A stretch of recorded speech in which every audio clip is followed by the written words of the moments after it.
All right, can we start? Yes, sir. Yes, sir. Great. I think last exam. Yes, sir. So not many have joined because I think the last match is generally inconsequential. Maybe I'm not sure. No, sir. Actually, we have to cover up an IDT, all the things, whatever we have left in the other subjects, we have to cover up in this now. Is it okay? Great, nice. Somehow your voice is breaking. I'm not sure if my internet is an issue, but Ashok, are you able to hear me? Yes, sir. Very good. Yes.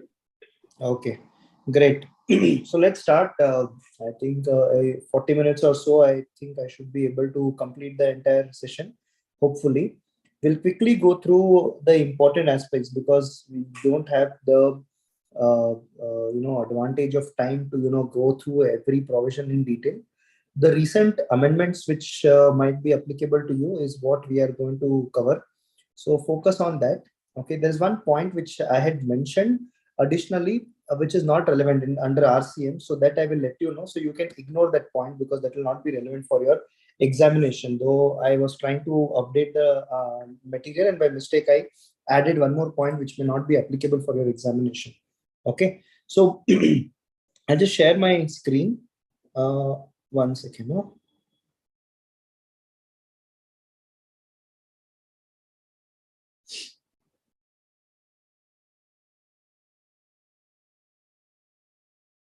So is my screen visible? It's a blank screen, but is it visible? Yes, sir. Okay. So first things first, let's understand what is not part of your syllabus. Again, I might be repeating a few of them, but what is not part of your syllabus from customs angle, okay? Earlier, if you have seen your study material was quite elaborate. The demand provisions, recovery provisions, appeal provisions, which anyways nobody would read because those are very complex and those are in line with what is there in the GST law. So they have removed those provisions relating to customs. So customs that way now has become very, very simple. The questions come around baggage rules. The questions come around valuation of import of goods and whether I can claim input tax credit on a particular duty or not. So these are the only three questions which are asked in customs generally these days. Okay. Then transition provisions are not relevant today because those were relevant when GST was being implemented.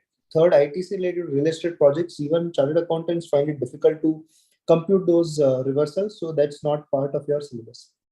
As far as rate of taxes, RCM and exemptions are concerned, if you observe, you don't have to remember rate of tax of any product, whether it is 12%, 18% or 28%, both goods and services. RCM, as far as it relates to goods, has been excluded, but as far as it relates to services, very important, and you would see that quite often a lot of questions are asked. So RCM is a very important topic, as well as exemption for services. A big topic, but that's a very important topic because a lot of questions are asked on that as well. Okay, question paper pattern, it's a 100 marks paper where first question is compulsory, which is for 14 marks. Then you have MCQs for 30 marks, which leaves us with 56 marks, where 4 questions are asked. And out of those 4, I have to answer 5 questions. And out of those 5 questions, I'm sorry, we have to answer 4 questions. And there is an internal choice. So in question number 4, if you have chosen between 1A and B, you can choose something like that. Okay. And 75% of the marks comes from GST, 20 marks from customs, and foreign trade policy has a weightage of 5 marks. Okay. As far as how to approach the examination, please ensure that those MCQs 30 out of 30 you score. MCQs these days are not very easy. I was speaking to somebody on specifically this exam's MCQs, and they were mentioning that MCQ itself, which was for 16 marks in that paper, was running into 16 pages because that is the length and breadth of the MCQs. The question was very, very big, and the option given is A, B, C, D, but you have to work out a lot to find out whether the answer is A or B or C or D. So MCQs are not going to be a straight jacket whether A is the answer or B. You will have to work out the answers and then you will be able to answer which is the correct option. So wherever you find that the answer is, suppose as per you the tax payable is CGST, SGST, and any option given has a IGST option, eliminate it. Okay, so if there are 4 options, out of 4 options, one option is IGST, eliminate it. Now, if you find that one number is very high or very low, and you think that cannot be the answer, eliminate it. So now your risk from having 25% correct answer, it's come down to 50% correct answer, right? So you have increased your chances of getting a correct answer. So just try eliminating the wrong answers. Then second, very important, that when we see a question which we are familiar with because we have seen that in revision test papers or somewhere before our preparations, we jump the queue and start answering it. Don't do that, because I have seen a lot of cases where the questions have been asked, but the requirement of the question was completely different.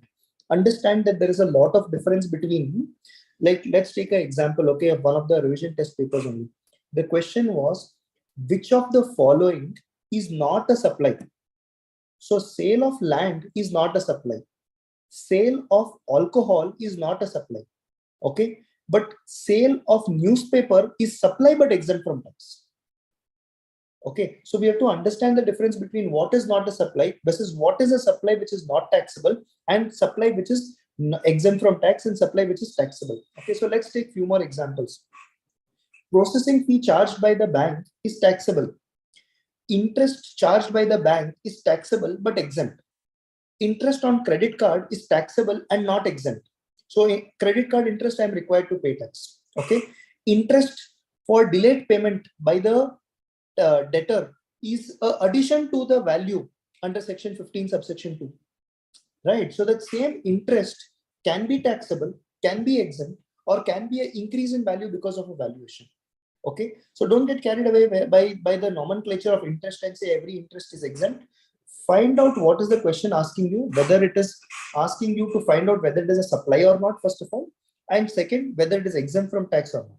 Okay, like money received as donation is not a supply at all. Okay, but money received by a charitable organization for charitable purposes, okay, say room rent of 750 rupees is exempt from tax. That means it is taxable, but because it is forming part of notification 12 of 2017, it is exempt from tax. Okay. Third, very important, if the question is not very clear on a particular aspect, you might have to give some certain assumptions. So make those assumptions. Like classic cases, whether the turnover which has been given is inclusive of tax or exclusive of tax. Okay, make an assumption that it is inclusive or it is exclusive. Okay, then wherever you are answering questions which require you to compute the taxes, don't just put a table and say this is taxable, this is exempt, this is taxable. So total taxable turnover multiplied by 18%, CGST, SGST, or IGST. What you can do is transaction, amount, tax, and remarks. And in remarks, you write note 1, note 2, note 3. And below the table, you write note 1. Why you have added, why you have subtracted, why you have not considered that adjustment. Okay, why the tax mention has been 0. So for every line item, please start giving reasoning. If you can give the section reference or circular reference, amazing. If you're not able to, at least you just write as per the CGST Act. Don't write GST Act, because there's nothing called as GST Act. Please write CGST Act 2017 or IGST Act 2017. Okay. Then the set off of CGST, SGST, and IGST is very important. Please observe the pattern. IGST first has to be set off against IGST. Anything left over can be set off between CGST and SGST in whichever proportion you want to. The ideal situation would be 50% to C, 50% to S. If there is any liability left over, then first you have to use C against C and then go to C against I. Okay, then if there is any liability left over in S, S has to go against S, and anything left over in S can be adjusted against I. This sequence cannot be broken. You have to follow that pattern only. Right? Okay. Now, how do we remember so many sections which are applicable to us? Supply, very important. 7.1a, all the conditions have to be of the supply has to be satisfied. There has to be a supply for consideration in the course of business. Then 7.1b, I will come to AA a little later. 7.1b, supply for consideration as far as import of service is concerned. So 7.1b is applicable only for import of services, and 7.1c is applicable in cases where there is no consideration, but the transaction is mentioned in Schedule 1. Okay, so Section 7 talks about meaning and scope of supply. 7.1AA is a retrospective amendment to Section 7, which says if there is a member and if there is an association, the transaction between the member and association are deemed to be a supply. So if there is a club and club is providing services to its member or non-members, that is deemed to be a supply between member and the association. That is section 7. Now come to section 8. Section 8 talks about what is a composite supply and what is a mixed supply. So if there is any single supply and there are other supplies which are incidental to the main supply, that means these are accessories to the main supply, then that is called a composite supply. And in case of a composite supply, the rate of tax applicable is the rate of tax applicable to the principal supply. Let's take an example. If I go to a mobile store and I buy a mobile phone, and along with the mobile phone, I get a charger which is given free of cost and it is available in the packaging itself. So I did not go there to buy a charger. I went there to buy a mobile phone. Okay. So there, if the mobile rate is 12% and if the charger rate is say 18%, then the rate of tax applicable on this entire transaction is going to be 12% because the principal supply is mobile and anything incidental to that, which is charger, is going to be liable to tax at the rate of principal supply. Okay. Now, mixed supply refers to a supply which is a single supply. Okay, supply at a single price. In case of a composite supply, it can be two prices also, no problem. But in a mixed supply, it is a single price supply of multiple things which may not be related to each other. So if you look at Diwali sales where there are sweets which are sold, namkins which are sold, okay, you will see a lot, dry fruits, chocolates, everything is in single packet. You buy everything or you don't buy anything at all. All of it comes at a different rate of tax. So, but the value is same. Okay, you have to pay 1,000 rupee for a gift box. That is called a mixed supply. And when there is a mixed supply, the highest rate of tax is applicable to the entire 1,000 rupees. Then third is a separate supply, meaning I go to a more store and I can buy 100 different things which are not related to each other, but a single price is attached to each of them. Individual price is attached to them. That is neither composite, that is neither mixed. So it becomes an individual supply. For each of the individual supplies, I am required to pay taxes separately. Okay, that is section 9. Then we go to section 8. Sorry, section 9. Okay, we come to section 9. Section 9 talks about cases where, it is a charging section, cases where I am required to pay tax under forward charge. So by default, I am required to pay tax under forward charge only. Okay, that means the service provider or the goods supplier is required to pay tax. That is called forward charge. 9.3 says wherever government notifies certain goods or services, the service recipient or the goods recipient is required to pay tax under reverse charge mechanism. That is 9.3. So default rule 9.1 forward charge. Notification specifies that a specific service provider is required, recipient is required to pay tax. That is called reverse charge mechanism. Now, interestingly, 9.1 says liquor for human consumption is not liable to GST. Okay, and 9.2 says till the GST Council decides, petrol will not be liable to GST. So liquor is outside the purview of GST, but petrol is within GST, except that GST Council has to decide a date on which petrol will be liable to tax. So when we talk about petrol, we are talking about 5 products. Okay, you can remember it by HP MAN. HP is Hindustan Petrol and MAN. Okay, that is the abbreviation. High speed diesel. Okay, petroleum, motor spirit, aviation turbine fuel, and then natural gas. Okay, so these are the 5 products on which you are not required to pay the taxes. Then you have section 9 subsection 5, which talks about cases where the e-commerce operator is required to pay taxes, not under forward charge, not under reverse charge, but some charge, where the e-commerce operators have been made liable to pay tax. So examples are Urban Clap, that is for your household work. Okay, example is Ola, Uber, where Ola is required to pay taxes instead of the taxi driver or instead of the passenger. Okay, and very recently now, before that, accommodation services where the recipient is not required to obtain registration. So assuming I have a house, I have a homestay which I'm operating in, say, Ooty, and my turnover is less than 20 lakhs, and I list my product on Make My Trip, then Make My Trip is required to pay taxes under some charge of section 9 subsection 5. There's no name to that. We call it, say, lateral charge. Okay, so under section 9 subsection 5, the make my trip is required to pay taxes.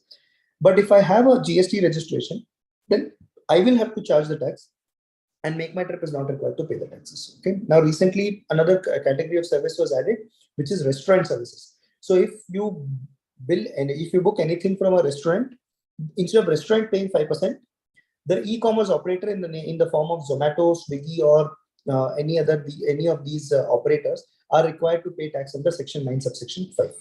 Okay, A recent circular was issued which said that ice cream is not restaurant services.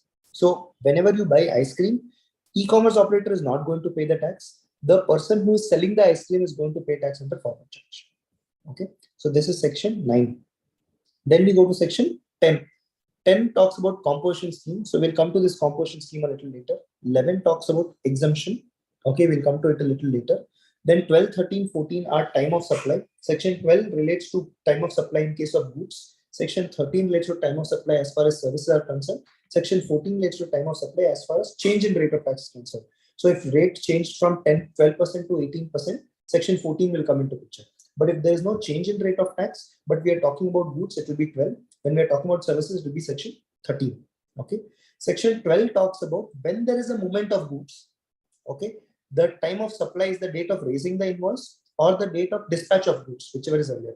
When the goods do not involve movement, then the time of supply is the date of raising the invoice or the date when I make the goods available to my customers. Okay. Then in case of sale of goods on approval, the date when I receive the approval from the customer or 6 months from the date of dispatch becomes the time of supply. In case of general vouchers, the time of supply is the date when I redeem the voucher. In case of specific vouchers, the time of supply is the date when I issue the voucher. Okay. In case of advances, I'm not required to pay taxes as far as goods are concerned, because as far as goods, there is an exemption from payment of tax at the time when advances are received. Okay.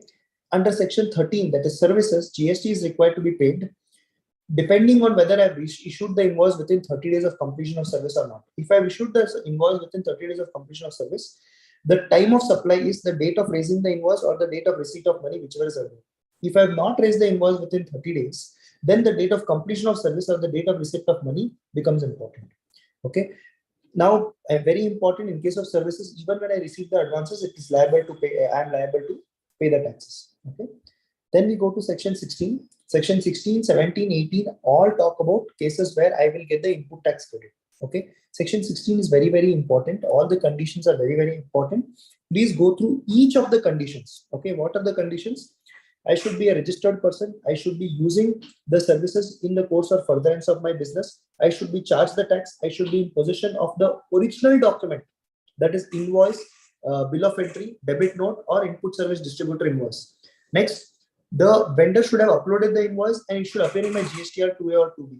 Then vendor should have paid the tax. I should have filed my return. I should have received the goods and services. Okay, if all these conditions which I mentioned, I have satisfied, only then I can claim the input tax credit. Otherwise, I will not be entitled to claim the input tax credit. Now, having satisfied all the conditions, if I don't make the payment within 180 days, then I'm required to reverse the credit. And whenever I make the payment to my vendor, I'm required to re-avail the credit. Okay. Then section 16 subsection 4 talks about a very important condition. It says that the last date for claiming credit for any invoice or a debit note, say assuming we are talking about 22-23, okay, invoice of 31st March 2023. The last date for claiming the credit is 30th November 2023. That means any return filed before 30th November 2023, I can claim the credit. Now, 30th November 2023, of course, I am going to file the return only for the month of October. That means technically from a return standpoint, the last return in which I can claim the credit of 22-23 is going to be October, which I file by 20th of November. They say, okay, I will give you 10 days grace. Even if you file by 30th of November, I will allow you to claim the credit. Okay, that is section 16, subsection 4. Now, section 17 talks about cases where I cannot claim the credit. Section 17.1 says that if you are not using something for the purpose of business, you will not get the credit. Section 17.2 says if you are using something for exempt supplies, you will not get the credit. Then there is section 17 subsection 5, which talks about cases where list down instances where I will not get the credit because these are blocked credits. You will have to go through each of the line items of blocked credit. A special focus on employee related expenses where credit is not available. Section 17.5H where goods lost, stolen, destroyed, or disposed of by way of gift or free samples, you will not get the credit. Section 17.5C and D where works contract or goods or services used for construction of an immovable property, you will not get the credit. So assuming you are constructing a building for renting it out, though building is being constructed for renting out and so you will be generating GST, but for construction of that building, you will not get the input tax credit. Okay. Likewise, as far as car is concerned, unless it is more than 13-seater capacity, you will not get the input tax credit if it is a passenger vehicle. Okay. Then we have rate notifications. Section 18. Section 18 talks about special circumstances where you will get the credit, though under Section 16 you are not entitled to take the credit. So Section 16 said if you are registered only, you will get the credit, otherwise you will not get the credit. Correct? Section 18 says if you obtain registration, the date when you had obtained the registration, the stock available with you, you will get credit on the same. Okay, but you were liable to obtain registration and you obtain that registration within 30 days. Then the date when you were liable to obtain the registration, the stock available with you on that day, you can claim the credit. Next, you were exempt. So under Section 17, you were not claiming the credit. Now that product became taxable or the service became taxable, you can claim the credit of the stock available with you when exempt became taxable. You are under composition scheme, move to regular scheme. So under composition, you don't get the credit. So when you move to regular scheme, the date when you move, whatever stock is available with you, you can claim input tax credit of the same. Likewise, 18 talks about reverse. When from registration, you get deregistered. Whatever stock you have, you will have to reverse the credit. From regular, you become exempt. Whatever stock you have to reverse the credit. From regular scheme, you go to composition. Then whatever stock you have, you will have to reverse the credit. That is as far as Section 18 is concerned. Then we talk about place of supply. In CA final, this is very important. In Inter, they have not asked you questions on place of supply. So in CA final, definitely they are going to ask you questions. Very few questions are being asked, but please be mindful of these questions, especially in case of services, Section 12 and Section 13. Section 12 comes into picture of IGST. Now this 10, 11, 12, 13, what we are talking about is IGST. Section 10, 11, 12, 13 comes into picture on Section, 12 and 12 comes into picture when both the service provider and receiver are located in India. Okay. 13 comes into picture when one of the persons out of service provider, service recipient is outside India. If the recipient is outside India, it could be export. If the recipient is in India, it could be import of service liable to tax under reverse charge mechanism. Okay. Now, as far as goods are concerned, Section 2, subsection 52 defines the term goods to be anything movable other than money and securities, but includes actionable claims. Services means anything other than goods, other than money, other than security, but money and securities used for consideration, which is charged. Then it will be a service. Okay, very important. Alcohol, no need to pay GST. Petrol, no requirement of paying GST. And then you have to also remember this PITAB, PITAB, as far as when you remember about goods. Okay, what is this? Pan masala, ice cream, tobacco, aerated water, brick and fly ash. Brick and fly ash is a recent amendment. Okay, these goods are relevant from composition scheme perspective. So if you are under composition scheme, you cannot be a manufacturer of these notified goods. You can be trader, but you cannot be manufacturer of these notified goods. That is point number 1. Point number 2, 20 lakhs limit can be enhanced to 40 lakhs based on the notification issued by the state government. But you should not be dealing in this 5 goods. That means even if you are not a manufacturer, but you are a trader, you are dealing, then you cannot be entitled to this enhanced scheme. So there is a restriction, 2 restrictions on this PITAB. What are those? 1, you are not entitled to composition scheme, and second, you are not entitled to enhanced limit. Okay. Then let's come to Schedule 3, which talks about cases where it is not treated as supply of goods, not treated as supply of services. Employee to employer in the course of employment, then employer to employee gifts up to 50,000 rupees. Any court fee or tribunal fee, functions of MP or MLA, funeral, including transportation of the deceased, is not taxable, but transportation by ambulance is exempt.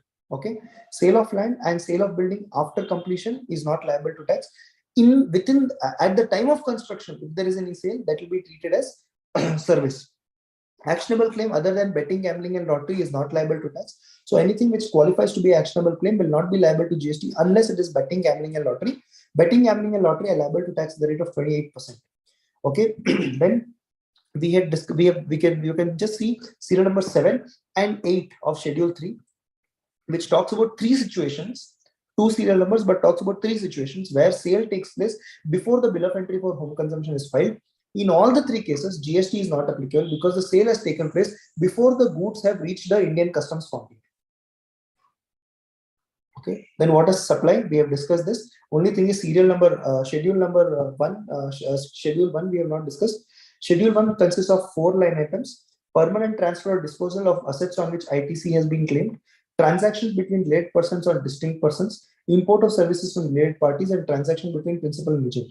In all these 4 cases, even if I send the goods free of cost, because it is forming part of Schedule 1, it will still be liable to tax. So example, I have a laptop, I donate it.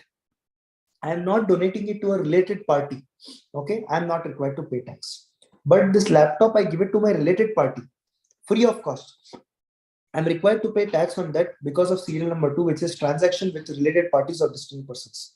Third, I have a laptop on which I claim the input credit. Now I'm donating it before it clears, it completes 5 years. That is liable to tax under serial number 1, permanent transfer or disposal of assets on which ITC has been claimed. Okay.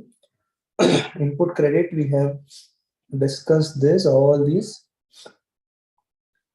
Okay. All this also we have discussed. So I'm just moving ahead. This is how we claim the credit. This is a format in which we have to compute the input tax credit. One is the total credit available with me. I will mark it as T. From that, whatever is not related to my business, I will not take the credit, T1. Whatever relates to exempt supplies, I will not take the credit, T2. Whatever is blocked because of 17.5, I will mark it as 17.5. Leftover credit will be called C1. Of that, whatever relates to taxable supplies or zero rent supplies, that is exports, I will get full credit, that is T4. Then from C1, I will remove T4. So I will get C2, which is called common credit. Now that common credit, what I will do is C2 multiplied by 5% is a default rule. If I have used anything for the purpose of business and other than business, then 5% of C2 I will have to disallow. So I will get, it is not that C2 into 95% I will get the credit. C2 into 5% is disallowed. Okay. Then C2 multiplied by exempt turnover divided by total turnover. Okay. E is exempt turnover, F is full turnover. Is the amount of credit, again I will not get. So what I will get is C2 minus D1 plus D2 is the amount of credit I will get from common credit. This is how you are expected to compute the credit availment and credit reversals. Okay. This we covered. Now registration, quickly, let's go to registration. Who is required to obtain registration? Any person whose turnover exceeds 20 lakh rupees is required to obtain registration under the GST law. Okay. Now the state government can enhance that limit to 40 lakhs only if the supplier is engaged in intrastate supply. Okay. And that intrastate supply has to be relating to goods and it should not be of products which are covered under PITA. Okay. Only then you are entitled to an enhanced limit of 40 lakhs. Okay. Sale transfer that registered under existing law is not relevant now. Existing law meant excise or customs or service tax. Okay, so that is not relevant now. Now, if there is a sale, transfer, demerger, or transfer of business to a legal heir, in that case, whether the turnover crosses 20 lakhs or not, you will have to obtain the registration. Who is not required to obtain registration? A person exclusively dealing in exempt supplies or supplies which are liable to tax under reverse charge mechanism, assuming he does not have any other turnover at all, then he is not required to obtain registration, even if his turnover crosses 20 lakh rupees or 40 lakh rupees. Second, agriculturist being an individual who tills the land on his own or under his control is not required to obtain registration, even if his turnover exceeds 20 lakh rupees. Okay. Then you have something called as compulsory registration. If you have interstate supplies, then even if your turnover does not cross 20 lakhs, you have to obtain registration. Exemptions have been granted for services. So if you bill to your client, so if you are in Karnataka and you bill to your client who is in Telangana and your turnover is 18 lakh rupees, you don't have to obtain registration because the exemption has been given. Second, in case of handicraft goods, okay, exemption has been given because handicraft, generally there will be an interstate exhibition which you participate and then you sell the goods. Okay, so for handicrafts also exemption has been given. Casual taxable person and non-resident taxable persons. Casual taxable person, say assuming there is an exhibition in Karnataka, you are resident of India, but you are not having a place of business in Karnataka and you have come to Karnataka for business only for a temporary purpose, then you can take a casual taxable person registration. Assuming you are not a citizen of India at all and you want to come to Karnataka and participate in the exhibition, then you take a non-resident taxable person registration. That registration is compulsory irrespective of your turnover limit. Okay, online information database access retrieval services like Netflix, Amazon, Google Drive, then Amazon Prime. Okay, all these are subscription-based model where they allow you to upload the data or download the data or access the data. Okay, through internet. There is no person involved. You don't go to YouTube and say, please give me this document, and they will search the document and then give it to you. No, everything happens electronically. Okay, or through internet. That is called OIDR. So if you pay anything for that, it will be liable to tax. If you don't pay because you're an individual, you're an end user, then OIDR will have to obtain registration in the Indian laws and they will have to pay the taxes. Okay, sorry. Then if you're liable to tax under reverse charge mechanism, then you will have to obtain registration and pay the tax. Notified goods and services, as of now, nothing has been notified. If you are required to deduct TDS or TCS under section 51 or 52, then for deducting the TDS or TCS and remitting it to the government and filing the returns, you will have to obtain a compulsory registration. You want to distribute the credit to your branches, then ISD registration is required. If you're an e-commerce operator who is required to pay the taxes, like under section 9, subsection 5, then you have to manually obtain the registration. Okay. Once you have obtained the registration, if there is any data which undergoes a change, then you will have to apply for amendment in registration. If you don't file the returns, or if the department believes that you have taken the registration fraudulently or for carrying out some fraudulent activities, then they can suspend the registration.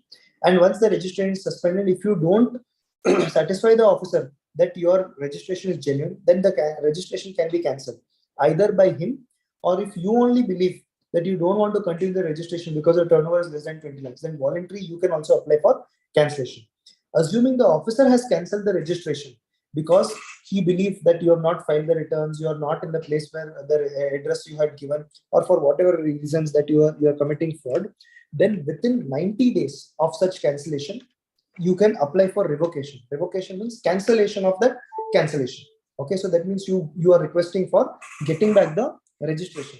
Now that has become a very big issue now. So that revocation takes place 30 days with your jurisdictional officer, the next 30 days with your assistant commissioner, and then next 30 days you have to go to the commissioner for the purpose of revocation of registration.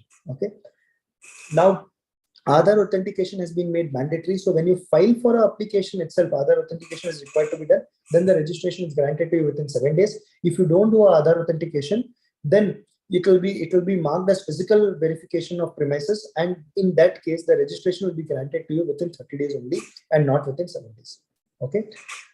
Again, if you have more than one unit in different states, okay, say suppose you have one unit in Karnataka and one unit in Tamil Nadu, then both these units will be treated as separate entities, and you have to take 2 separate registrations. Okay. Plus, if you have in the same state one SEZ registration, one non-SEZ registration, then for SEZ registration also mandatorily you have to take another registration. Okay. Then these are the turnover limits for all the compliances which are required under the GST law. Please go through that, very, very important, because a lot of questions are asked around this as well. So I've tried to summarize each of these turnovers by this slide. Okay, valuation under the GST law, very, very simple. Okay, point number 1, the transaction value will be accepted only if you are transacting with unrelated parties and price is the sole consideration. That is, you have received only the price which has been paid by the customer, and you have not received any direct or indirect benefit. Only then the price will be accepted. If price is not the consideration, then you have to go to the valuation rules. Just give me a second.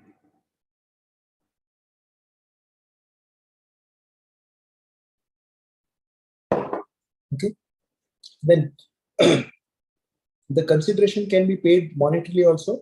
That is, I pay 1 lakh of rupees, or non-monetary also. So instead of giving money, I give something worth the money.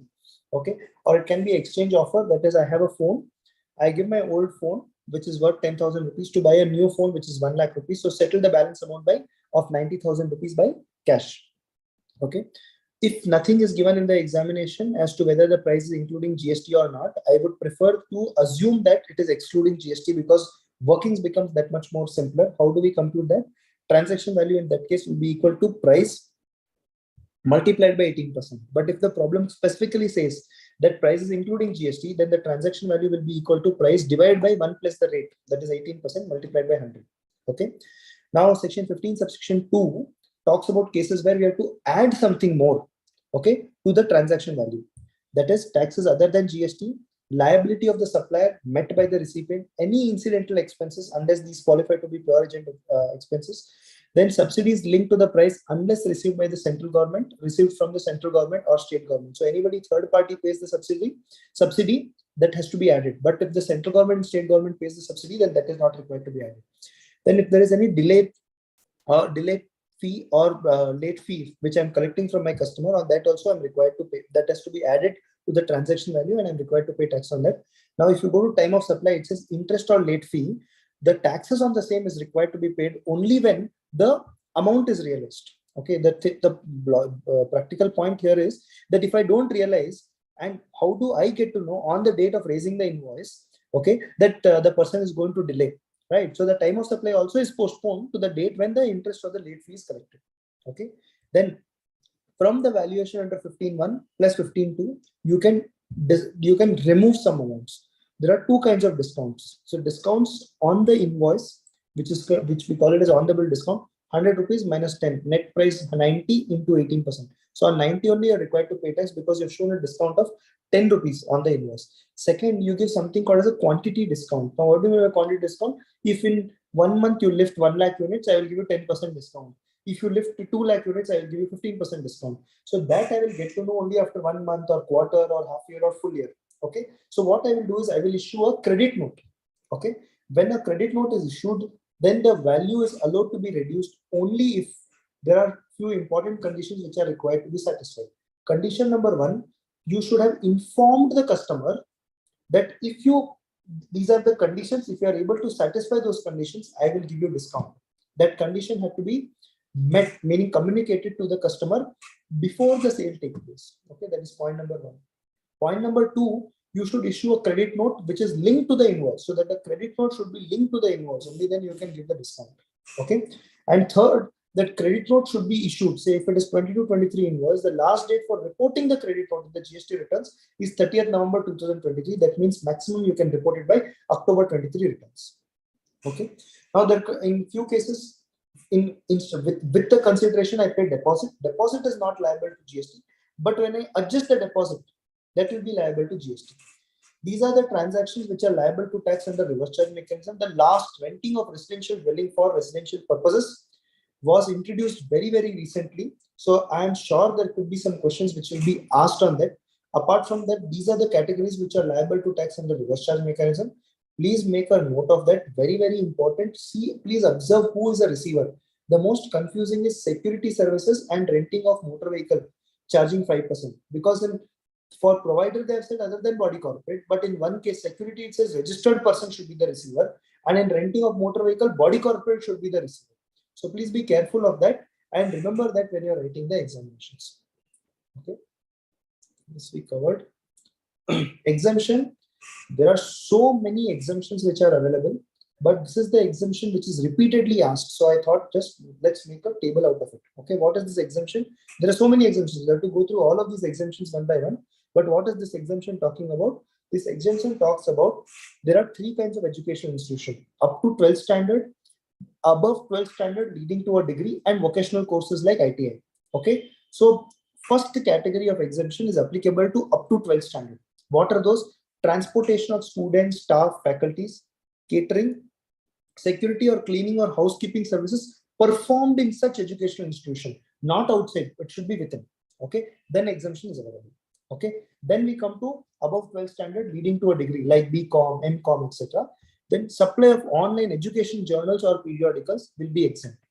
What is exempt for all the 3 services relating to admission to or conduct of examination by such institute. So if there is any institute which helps the other educational institute in conducting an examination for the purpose of admission or for the purpose of final exam, then the institute charging to another educational institution like CAT, okay, like any other entrance examination which is conducted by a private organization and the score of that is accepted by the institution, that examination is exempt from tax. Or this educational institution outsources a portion of this admission process and says you do the entire screening, everything. Okay, that outsourcing is exempt from tax. Okay. Now other topics very, very quickly. Okay. Composition scheme. If your turnover is less than 1.5 crores and if you're a manufacturer, you can opt for composition scheme, 1% rate. Restaurant will be 5%. And services, you're allowed to have services to the extent of 10% of last year's turnover or 5 lakhs, whichever is higher. Actually, it should not be lesser, whichever is higher. Okay, that means by default, even if your turnover is less than 10%, your service turnover is less than 10%, up to 5 lakhs, you will get a exemption. You will be allowed to perform services. Okay. If your turnover is less than 50 lakh rupees, then you can opt for special composition scheme, but where the rate of tax will be 6%. Okay. Common point, there are so many common points, but quickly, one, you will not get input tax credit. You should not be dealing in notified goods, that is PITAB.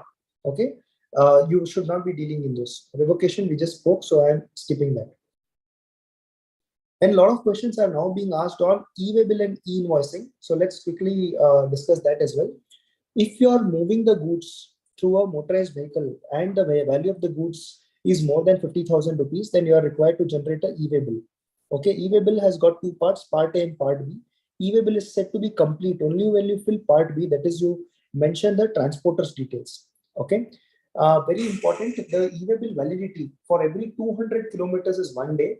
That means assume, and there's some relaxation. So assuming you have generated one e-way bill today for 400 kilometers. So today up to midnight is not calculated. Tomorrow is the first day. Day after tomorrow is the next day.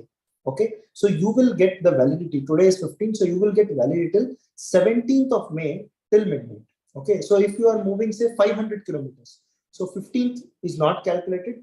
16th 200 kilometers, 17th 200 kilometers, 18th 100 kilometers, you will get full day still. And up to 12th, 12 o'clock midnight, you will get the validity. After that is expired. And if anybody catches the vehicle after that, because you have the validity of e-way bill has expired, so you will have to pay the penalty. Now, if there are over-dimensional cargoes, that is huge cargoes, the vehicle will move very, very slowly. In that case, the time limit given is for every 20 kilometers, you will get 1 day. So for regular cargo, 200 kilometers 1 day. For over-dimensional cargo, 20 kilometers 1 day. Okay. Now, if your turnover does not exceed 20 crores for your examination, the limit is, if your turnover exceeds 20 crores in any of the years from 17, 18 to till now, then all your debit notes, credit notes, and invoices have to be generated electronically. That means you have to generate a 64-digit IR and invoice reference number and a QR code for all your B2B transactions. This e-invoicing is not applicable to SEZ units, insurance, GTA, supplier of goods transport agency, GTA is supplier of goods, admission to theaters and multiplexes, government department or local authority. One very interesting circular has been issued, assuming you have a GTA business and you have something other than a GTA business. Okay, in that case, because you are a category which is not liable to e-invoicing, even for the non-GTA business, you are not required to generate the invoice electronically. Very important circular which has come very recently. So please be aware of that. Okay. Now there is another e-invoicing for B2C transactions where the turnover is 500 crores. So 20 crores is for B2B transactions.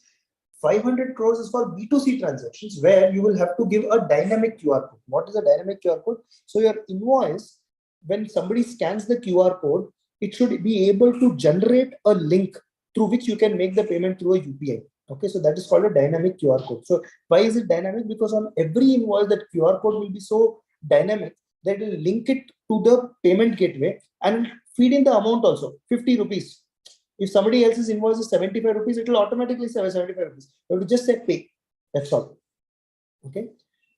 Then these are the penalties which are required to be paid if there is any delay in filing of returns. These have been changed. So if you are able to remember it, excellent, very good. Okay. Then we spoke about fly ash and brick. Other authentication, it is mandatory for export of goods on payment of IGST, for filing of refund application, and for filing of revocation of cancel registration. This is for existing registration. For new registrations, we have already discussed. Okay. Then again, very important, 86A talks about cases where the officer can block the credit if he believes that the credit, when you say block, so assuming in your input tax credit register, you have got 50 lakhs credit, the officer can just block the credit on the ground that the person from whom you have claimed the credit is fraudulent, you have not received the goods or services, or the government has not received the taxes, or it is not a valid tax invoice at all. So they can block your credit. Okay, that means you will not be able to utilize the credit.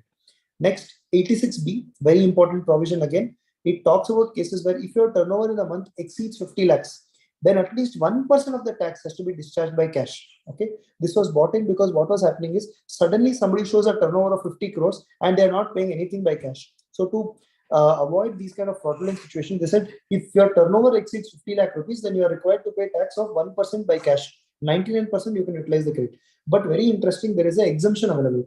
It says if the taxable person, that is the company, okay, or their proprietor, karta, director, partner have discharged at least 1 lakh rupees of tax in the last 2 years, okay, in their income tax return filing, then this 50 lakhs limit is not applicable. That means maybe you're genuine, okay, or you have received refund of 1 lakh rupees from the government. In that case, that 1% condition is not applicable. Okay. One interesting amendment which has been made is section 50 subsection 3, retrospective amendment as far as interest is concerned. So what it says is that if you have availed the credit but not utilize the credit, as in your credit balance is more than the wrong credit which you availed, then whenever you reverse the credit, you are not required to pay interest. Example, I have purchased a car and I have claimed the credit of 10 lakh rupees on that car. Okay, my credit balance never went below 10 lakh rupees. Whenever I reverse it, I'm not required to pay the interest. So it's a very interesting amendment and very important amendment from practical perspective. Definitely, examination also there could be some questions which can be asked. Okay, then let's go to assessment. Self-assessment. When I file the returns, that is called self-assessment because I am assessing my tax liability on my own. Then we have provisional assessment. When I am not able to find out what is the value of supply and I don't know what is the rate of tax because I don't know the classification, I can meet the GST officer and say, I don't know what is the value. He will tell me provisionally what I am required to pay, and then he'll then pass a final order. If I've paid more than what has been confirmed, then I will get the refund. But if I've paid short, then I have to pay the tax along with interest. That is called provisional assessment. Nobody gets that done, but there is a provision. 61 is scrutiny assessment. In my GSTR 1, I have reported 1 lakh turnover. Okay, but in 3B, I have reported only 50,000 turnover. On the face of it, if there is any issue, then the officer can do a scrutiny assessment and issue a notice to me. Okay, if I am required to obtain registration, but I have not obtained registration, then a best judgment assessment can be carried out under section 62. Okay, under 63, that is assessment of unregistered persons. If I am required to file the returns and I am not filed the returns, then assessment of non-filers can be done in section 62. Okay, then section 64 is protective scrutiny assessment. It's a protective scrutiny assessment where government believes that I will run away from the country, so I will not be paying the taxes. So they can quickly do a summary assessment of my records and then tell this is the liability approximately. You please pay only, then you will be allowed to move out of the country. That is called section 64 assessment. Okay, there are different kinds of refunds under the GST law. All these are the types of refunds which I have listed down. Please make a note of all of these refunds very, very quickly. Okay, how do you compute the refund that I have given here? Please make a note of that. Very important. In case of goods, it is actual export price or 1/5 the domestic sale price. Okay, so assume 1.5 times, because what was happening, somebody is selling a product in local market at 100 rupees, but in export, when they export, they say I'm selling it at 200 rupees. So a lot of refund was being claimed. So government said, no, don't do all that. Actual export price, which is 200, or 1.5 times of local sale, which is 100 into 150%, which is 150 rupees. Whichever is low will be your export turnover. So export turnover divided by total turnover multiplied by input credit is the amount of refund you are going to get. But as far as services are concerned, you will get the money on realization basis. That is, as and when you receive the money from your customer, you will be entitled to claim the refund. Okay. Now quickly we will move on to customs duty. These are the types of customs duty. Basic customs duty, which is generally 10% of the assessable value. Okay. Social welfare surcharge, which is 10% of the basic customs duty. So basic customs duty is 10% of the assessable value. Social welfare surcharge is 10% of the basic customs duty, which is 10%. So social welfare surcharge is 1%. This 11% tax, you will not get the input tax credit. Okay. IGST is the applicable rate, which is 18% on the assessable value plus the 10% plus the 1%. And you will get input tax credit of the same, subject to conditions of it not being used for exempt purposes. Okay.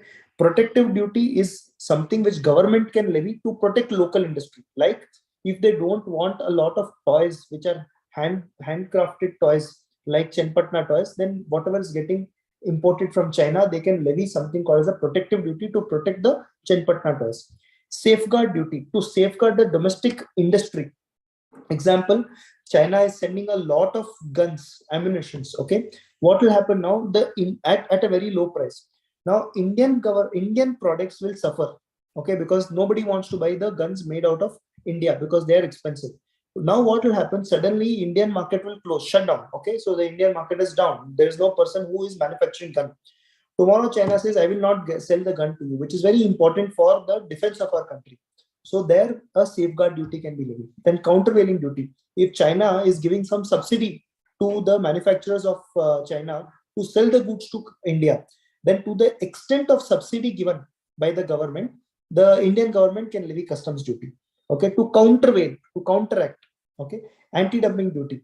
When something is dumped into India at a very high volume, but at a very low price, that is called dumping.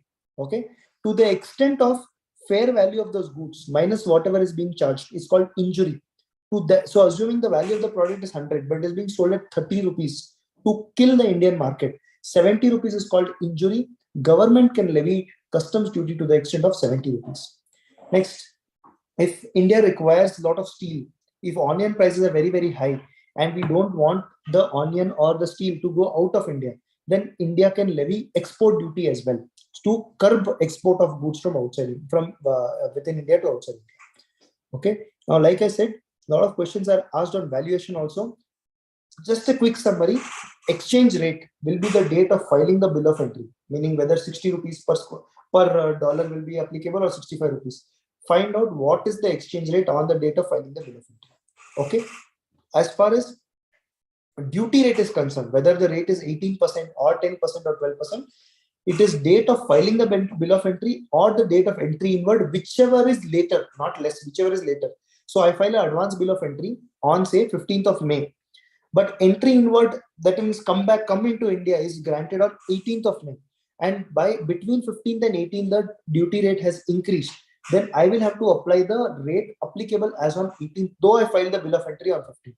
In case of export, if there is an export duty applicable, let him export order. On that day, whatever is the duty, that is the rate of tax which has to be applied. Okay. Then how do you find out the assessable value? The assessable value is the price at which I have purchased the goods plus freight and insurance. Okay. This is called CIF basis. Okay. Now what is CIF? Cost plus insurance plus freight. If I'm not able to identify what is the insurance, then it is 1.125% of the FOB value. If I'm able to ascertain, that is the value. If I'm not able to ascertain, 1.125% of the cost will be treated as insurance. Okay. Freight, if I'm able to ascertain, add it. If I'm not able to ascertain it, 20% of the cost will be treated as freight. Okay. But as far as airfare is concerned, even if airfare is actually available, and that is 40% of the cost, they say restrict it to only 20%. Okay. Commission or brokerage excluding buying commission, very important. Lot of amendments, lot of questions are asked on this. Commission or brokerage to be included, but buying commission has to be excluded for the purpose of computation of value, right? This is what I had to share with all of you. Thank you very much for spending such important time at such an important what you say. I'm sorry, I'm short of words. What I meant is this is very important time for you, and at this point in time you were able to share some time to think that I will be worthy of your 40-50 minutes. Thank you very much for that. All the very best for your examinations. RCB is performing really well. I'm sure you will also perform really well. Right? Okay. Thank you very much. I will see you very soon after the exam. The one doubt. Yeah, sure. Tell me. So that interest amendment, I didn't get that. So assuming you have bought a car, okay, and you have claimed the credit on that car. Okay. Now that car, you should not have claimed the credit. Correct. Okay, because 17.5A says on less than 13-seater up to 13-seater capacity, you cannot take the credit. Okay, you have claimed the credit. Okay, now the total credit you once again guys, now the total credit claimed by you on the car was 10 lakh rupees. The Ashok, you'll have to mute yourself. Okay, now the balance which you have kept always in your electronic credit ledger is more than 10 lakh rupees. So that means effectively you have not utilized that credit of car. Okay. So there is no one-to-one correlation in electronic credit ledger. So now this retrospective amendment, what it says is, because you have not utilized the credit to the extent of car, you reverse the credit. No need to pay interest on the same. Okay, so he has already given the credit. The supplier has given the credit, but you have not utilized it, but just reverse it off. Correct. And not pay the interest. I don't have to pay the interest. Okay. Yes, sir. Okay. Yes, sir. Sure. Thank you. Thank you, sir. Thank you, sir. Thank you. Sir, can you share this material, sir? This region. Is it not available with you? No. I'll just ask CAP's office to share it with you. Srinija, I have your number. I will forward it to you. You can share it with Ashok, sir. Okay, sir. Yes, sir. Okay. Once I reach home, I will share it with you. Sure, sir. Sure. Okay. Thank you. Thank you, sir. Thank you, sir. Thank you very much. Thank you very much, sir. Thank you. Bye. Bye, sir.